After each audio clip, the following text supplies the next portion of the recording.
तो देखिए बेटा, हमारा टॉपिक चल रहा है बेटा नरेशन, और उसमें हमने अदर इम्पोर्टेंट रूल्स जो है वो बेटा कंप्लीट स्टडी कर लिए हैं। ठीक है, आपको मैंने कल प्रोनाउन चेंज करना और कुछ इंपॉर्टेंट रूल्स भी बताए थे कि इन्वर्टेड कॉमा के अंदर सब्जेक्ट यू दे रखा हो और बाहर कोई ऑब्जेक्ट नहीं हो तो आईएएस में अपनी तरफ से कोई भी ऑब्जेक्ट लिया जाता है। अब बेटा हम आगे बढ़ते हैं। अदर इंपॉर्टेंट रूल्स के अलावा हमें अभी 3 सेंटेंस और पढ़ने हैं जिनमें आता है बेटा ऑप्टेटिव, इंपरेटिव और एक्सक्लेमेटरी।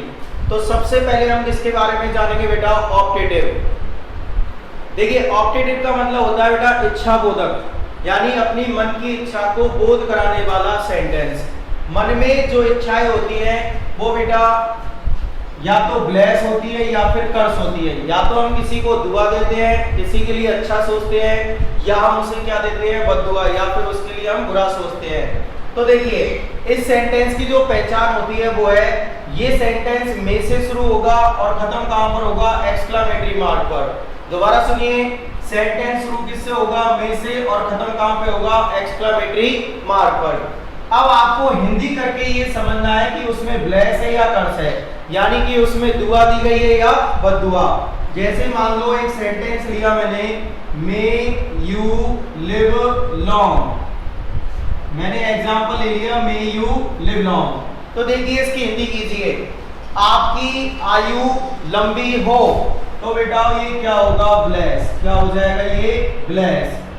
अब मैंने दे दिया बेटा may you go to hello,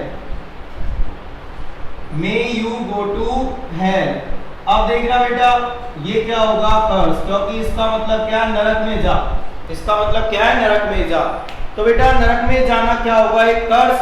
तो ये इस तरीके से हिंदी करके आपको पहचान करनी है कि वो ब्लेस है या फिर कर्स है। अब देखिए, अगर इन्वर्टेड कॉमा के अंदर ब्लेस है तो सबसे पहले चेंज क्या होगा? सेड या सेड टू। अगर अंदर ब्लेस दिया हुआ है तो आप सेड या सेड टू को या तो ब्लेस्ड में चेंज करोगे या बेस्ड में, वो आपकी मर्जी है। या तो ब्लेस्ड लिखा जाता है या फिर बेस्ड। लेकिन अगर कर्स हो तो केवल चेंज किस में किया जाता है? कर्ज में। और बेटा कंजक्शन कौन सा लगाएंगे? दैट। बस इतने से चेंज इसमें किए जाते हैं। ठीक है, आप एग्जांपल से समझिए। An old man, an old man said to me, may you live long, may you live long। ठीक है बेटा, ये एग्जांपल मान लो आ गया, तो इसको चेंज कैसे करेंगे? सबसे पहले लिखा हुआ है बेटा एन ओल्ड मैन। ठीक है, अब देखना यहां सेंटेंस शुरू किससे हुआ है? में से, और खत्म कहां पर हुआ है? एक्सक्लेमेटरी साइन पर। तो बेटा ये क्या हो गया? Optative sentence. अब ये ब्लेस है या कर्स है उसका कैसे पता लगेगा? हिंदी अर्थ कर लीजिए। आपकी लंबी आयु हो, तो बेटा ये क्या है? ब्लेस। तो इसीलिए हम सेड टू को चेंज किस में कर देंगे? ब्लेस्ड में। चेंज किस में कर देंगे? ब्लेस्ड में। उसके बाद लिखा हुआ है बेटा मी, कंजक्शन कौन सा यूज करेंगे? दैट। कौन सा कंजक्शन यूज करोगे? That.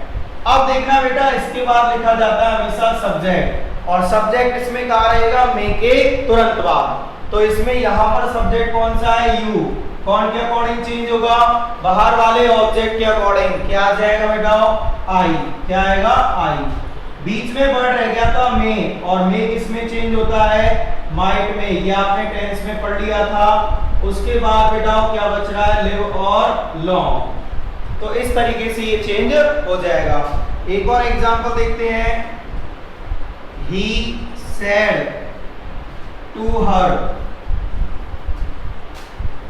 may you go to hell। ठीक है बेटा, ये एग्जांपल दे दिया। तो देखिए he सेड टू को चेंज कीजिए, किसमें चेंज हो जाएगा? में से शुरू हो रहा है, एक्सक्लेमेटरी पर खत्म हो रहा है। ये ब्लेस है या कर्स है? नरक में जाना क्या होता है? कर्स। तो बेटा सेड टू चेंज किसमें हो जाएगा? कर्स में। उसके बाद लिखा हुआ है हर, कंजक्शन कौन सा लगाएंगे? दैट। अब सब्जेक्ट बेटा है यू, यू को चेंज कर लीजिए, कौन के अकॉर्डिंग होगा? हर के अकॉर्डिंग। बेटा क्या आ जाएगा? सी। में चेंज किस में होता है? माइट में चेंज होता है। इसमें चेंज होता है माइट में। उसके बाद क्या बच रहा है? Go to hell. क्या बच रहा है बेटाओ? गो टू हेल। तो ये आपका आंसर होगा, लिख लीजिए। तो इस तरीके से बेटा आपको हिंदी करके देखना है कि ये ब्लेस है या फिर कर्स है।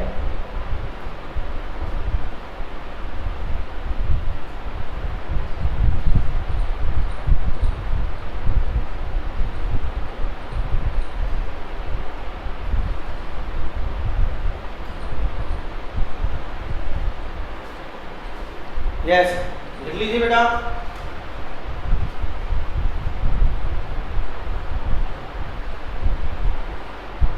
नेक्स्ट देखिए अब इसी में बेटा एक और चीज आएगी, एक और पहचान और आएगी।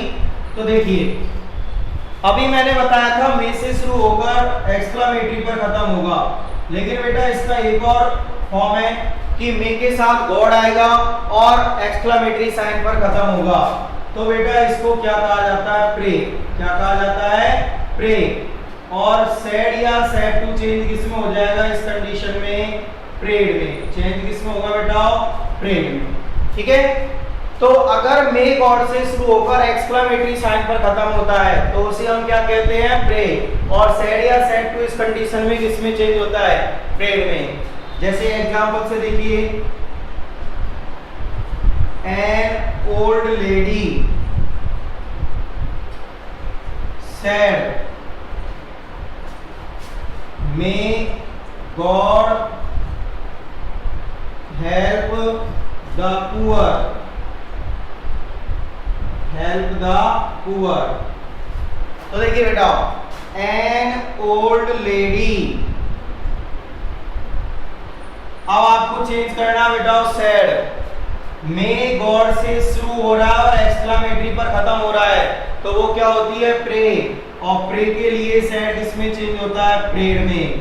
कंजक्शन लगाइए, कौन सा लगेगा? दैट। अब आ जाइए सब्जेक्ट पर। मे के तुरंत बाद सब्जेक्ट लिखा रहता है, इसमें है गॉड। गॉड चेंज होगा नहीं तो गॉड यू क्यू आ जाएगा।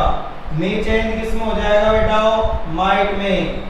हेल्प द पुअर, उसके बाद का यू क्यू ही लिख दोगे। तो इस तरीके से ये चेंज हो जाएगा। एक और एग्जांपल देखिए बेटा, he said to me. He said to Ravi, ये मान लीजिए रवि लिख दिया।